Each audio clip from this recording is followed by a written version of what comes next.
ஒரு வியாபாரியிடம் குதிரை ஒன்றும் பெரிய கழுதை ஒன்றும் இருந்தன. அவர் குதிரையை சவாரி செய்யவும் கழுதையை மூட்டை சுமக்கவும் உபயோகித்தார்.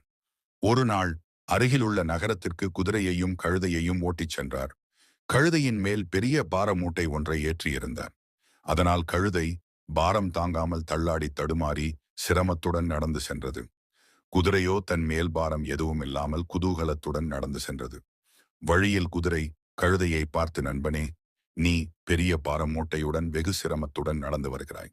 நானோ பாரம் எதுவும் இல்லாமல் சுகமாக நடந்து வருகிறேன் என்று கூறி ஏளனம் செய்தது. சிறிது தூரம் சென்றதும் கழுதையால் நடக்க முடியவில்லை. அதனால் கீழே படுத்தது. வியாபாரி பல வழிகளில் முயன்றும் கழுதை எழுந்திருக்கவில்லை. வேறு வழியின்றி வியாபாரி கழுதையின் மேல் இருந்த பார மூட்டையை எடுத்து குதிரையின் முதுகில் ஏற்றினார். பாரம் குறைந்தவுடன் கழுதையும் எழுந்து நின்றது. பிறகு வியாபாரி இரண்டையும் ஓட்டிச் சென்றார்.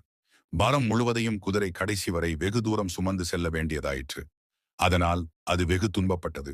தான் கழுதையை ஏளனம் செய்ததால் தனக்கு அக்கதி ஏற்பட்டது என்பதை உணர்ந்தது. அன்று முதல் கழுதையிடம் இரக்கத்துடன் நடந்து கொண்டது.